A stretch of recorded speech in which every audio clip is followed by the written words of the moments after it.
A CIA U-2 spy plane, piloted by Francis Gary Powers, takes off from northern Pakistan and heads northwest towards the Soviet Union. He begins his long climb to a cruise altitude of 70,000 feet. It's the 1st of May 1960, the Cold War, and relations between the East and West are strained. The fear of nuclear conflict between the Soviet Union and the West is very real. The Soviets are pushing ahead in the space race, and using the new technology to develop long-range ballistic missiles to deliver nuclear weapons to the West. Debate rages within the US intelligence community on the success of the ongoing missile development program. Powers' mission is to photograph strategically important sites, mostly relating to the Soviet intercontinental ballistic missile program. These include the Tyuratam missile test range, the ballistic missile launch sites at Baikonur and Plesetsk, the plutonium processing plant at Chelyabinsk, and other strategic sites along the route. The plan is to land his aircraft in Norway, the first U-2 overflight to transit the Soviet Union instead of returning to its launch base, and the deepest penetration carried out so far. While flying over the Kazakh Soviet Socialist Republic, 13 Soviet aircraft are scrambled to attempt to intercept him. During the 23 previous overflights, the Soviet MiG-17s, MiG-19s, and the newest MiG-21 fighters have been unsuccessful in intercepting the U-2. Their slim, high-performance wings lose stability at such altitudes, and they fall away before they can take a meaningful missile or gun shot. The following photo, taken from an at-altitude U-2, shows a MiG-19 trying to climb to intercept it in 1957.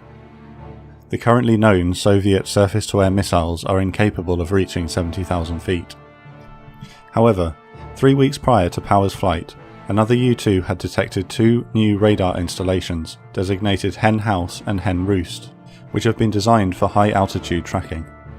This suggests a potential new and unknown missile type may have entered the Soviet arsenal. With this risk in mind, Powers' overflight, Operation Grand Slam, goes ahead with the understanding that it will be the one last overflight.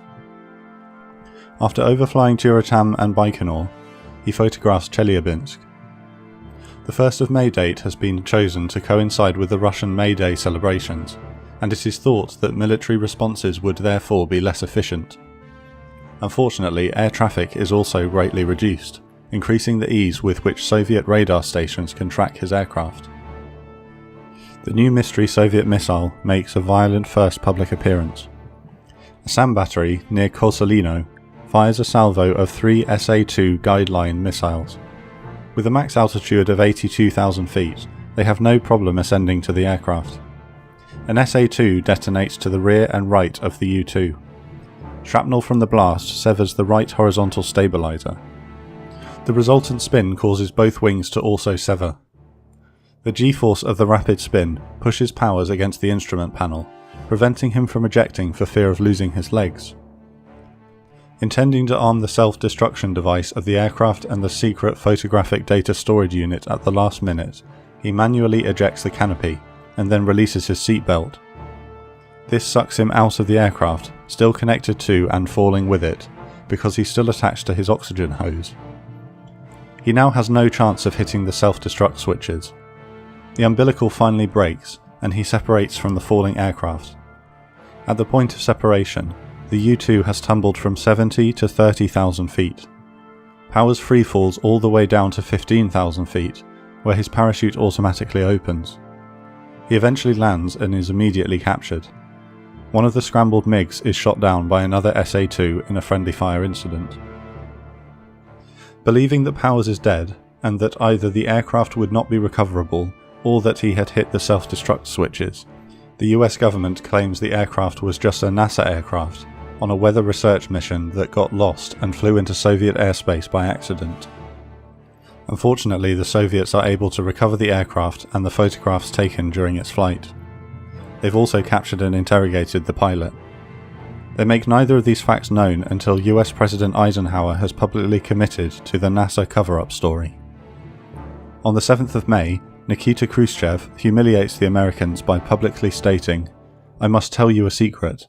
When I made my first report, I deliberately did not say that the pilot was alive and well. And now just look how many silly things the Americans have said." He also releases images taken by the aircraft, and photos of the covert equipment recovered. A planned summit between the US, UK, France and the Soviet Union on the 16th of May collapses when Khrushchev leaves after the first day, following a refusal by Eisenhower to apologise. The talks had been planned to cover a possible nuclear weapons test treaty and the destabilising situation in Berlin. The Berlin Wall is constructed the following year. The success of the SA-2 missile shows the US Air Force and Royal Air Force that their strategic bombers will no longer be safe striking the Soviet Union at high altitude during a nuclear exchange, leading to a shift towards low-altitude attack plans. Another U-2 is shot down by an SA-2 over Cuba during the Cuban Missile Crisis 2 years later. Gary Powers is convicted of espionage, but eventually returned home following a prisoner swap for Soviet spy Rudolf Abel in 1962.